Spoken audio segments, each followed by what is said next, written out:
Yes, the glasses are out, the contacts are in, and my hair is wild style today.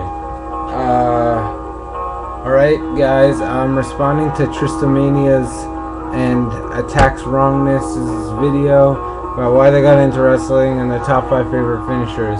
Now, I haven't made a wrestling video in a long time, and I probably will not ever again, for reasons I will explain in this video. So if you sub to me for wrestling, you can unsubscribe unless you like me anyway, in which case you may not unsubscribe. I do not deem it alright. So yeah, why did I get into wrestling? It was 2006. I was 12 years old. I had this friend called Blaze, who lives in London now. And he was the type of friend where he always decided what we did, you know, not because he was bossy or anything, but because I was sort of a bitch back then. And so he sort of always decided what we did, when we did it, all this stuff. But it was 6th grade, so it doesn't matter. So I was at his house one Sunday night, and I remember my parents, maybe my parents were over for dinner, maybe not. Who knows? And he goes, "We have to watch No Mercy." And I said, "What's No Mercy?" And he goes, "It's a wrestling pay-per-view." And now I knew what wrestling was, and I knew that he watched it, but I didn't have interest at the time. But again, he decided everything we did, and we were kind of bored of playing video games. So we picked up, we bought No Mercy on pay-per-view. And I watched that. I only watched part of the pay-per-view actually. I had to leave. And I was amazed by that show. I thought it was the most impressive thing I'd ever seen. It was MVP's debut. MVP became my favorite wrestler for my whole, you know, time of watching wrestling. You know, he was always my favorite because he was badass. That dude is hilarious still. Although later he got really misused, but besides the point. And I knew it was fake going in. Did I already say that? I had no preconceptions of it being real. And in a way that's bad because, you know, you never have that childhood image that all these other people had of, you know, like all the greats going at it. But in a way it was nice too, because from the beginning I appreciated it for what it actually was, and that helped me learn more about it more quickly. But I was, you know, sort of a casual watcher. I started watching Friday Night SmackDown because I was 12. I didn't really go out on Fridays. So I started watching it. I really loved that show. I loved all the characters, even the shitty ones, like the shittiest of shit characters. They seemed so cool to me. I wanted to get like tattoos and like them and shit. It was funny. Especially Rey Mysterio. I always really liked Rey Mysterio. Although I remember I would see the Raw recaps and stuff, and I hated John Cena from the beginning, especially because I just started watching in late 2006, early 2007, where there was all that John Cena hate everywhere, so I just always hated him from the beginning. I remember I convinced my dad, who later got really mad at me, to buy me Royal Rumble 2007, and that show is what really got me into wrestling. Like, it made me a hardcore fan, which, by the way, is still a great show, in a year which might have been the worst year ever for WWE.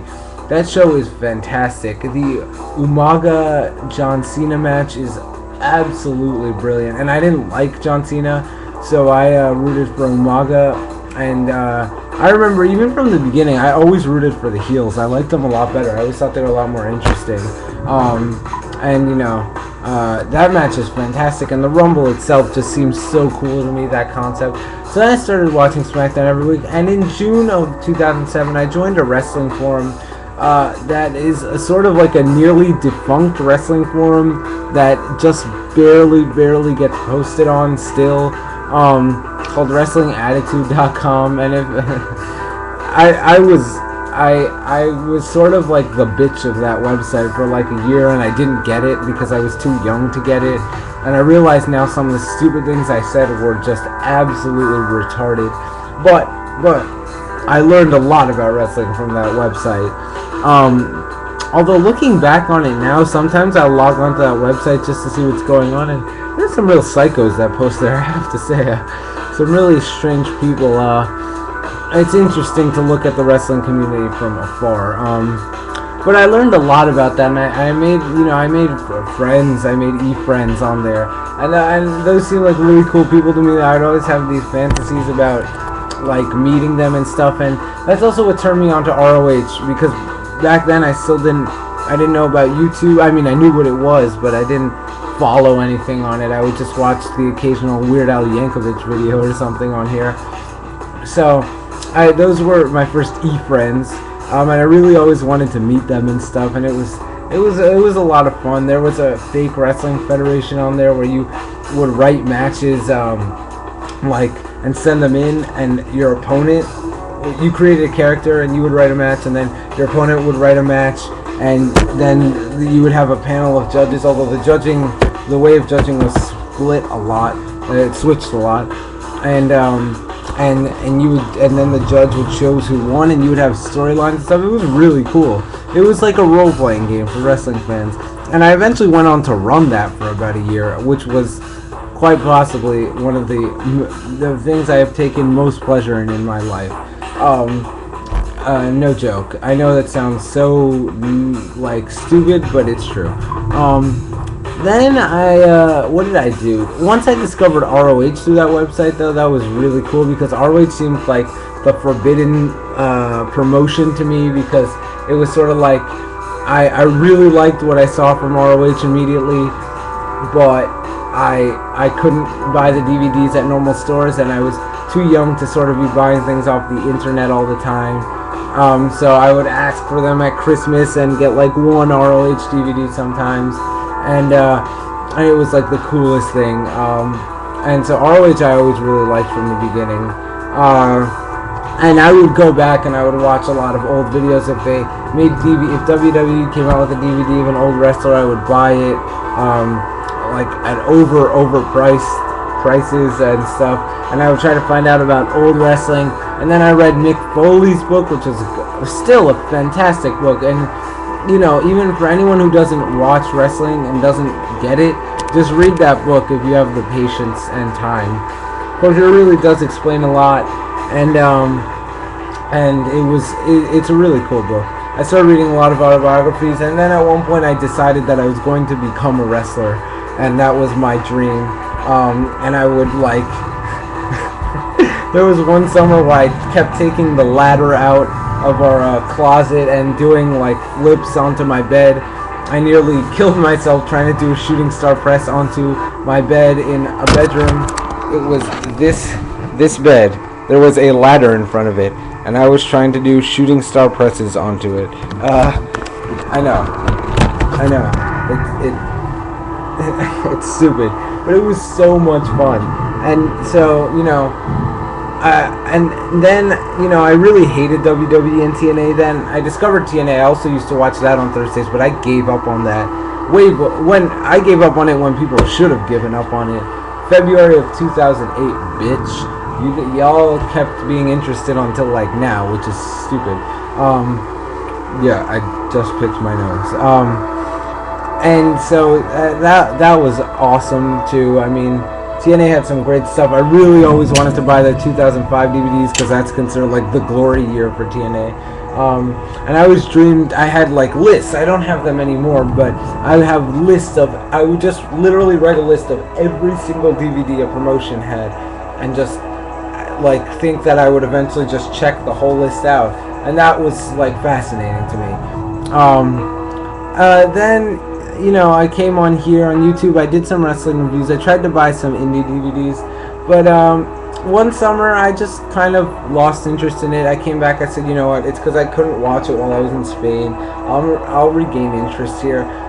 I never really did, though. I mean, I watch it from time to time, but a lot of it just seems so repetitive, not well done. I don't want to spend so much money on ROH. I'd rather spend it on music.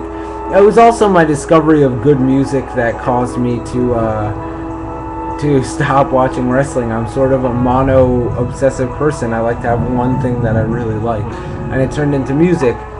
But you know, I still appreciate wrestling. If I see a good match on, I'll still watch it and say that's a good match. But I just probably won't be buying any more wrestling DVDs in the near future.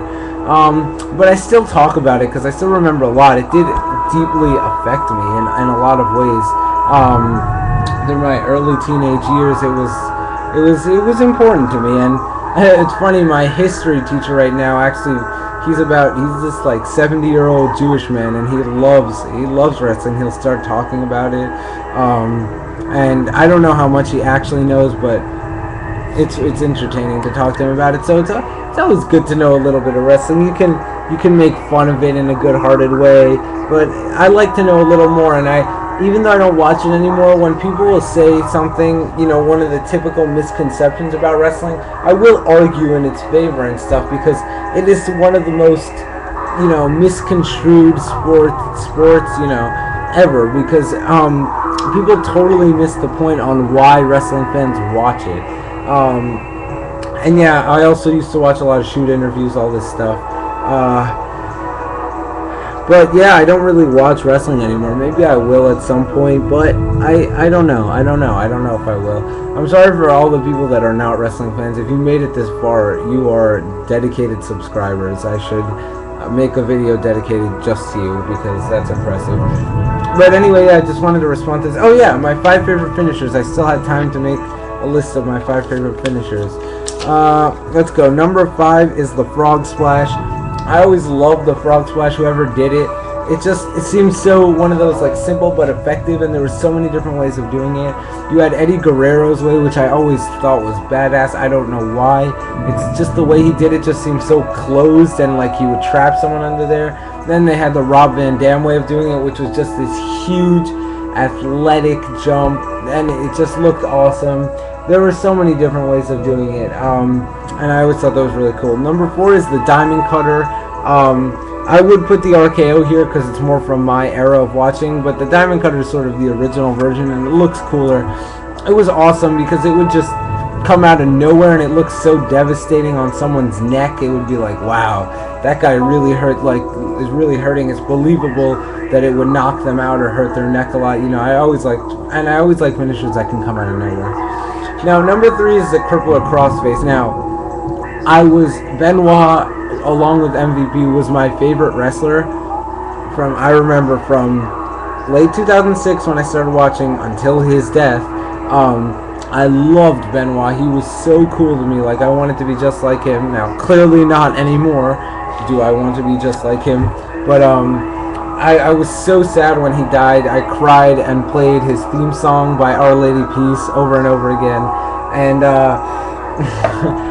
but I would try to find these like crackpot theories on how Kevin Sullivan actually killed him and his family, because Kevin Sullivan's a Satanist, and you know, crackpot theories. But you know, I don't think the move should be used anymore because he is a murderer and he did kill his son and his wife, so it's not okay. But that move was just so cool. Where those like 7 or 8 months, it was just badass.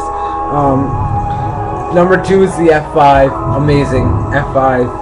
Absolutely. Like, everyone gets it. No matter who it's on, he could do it to anyone and everyone. Lesnar killed people with that. That was the awesomest move ever. Except for number 1, which is the ankle lock.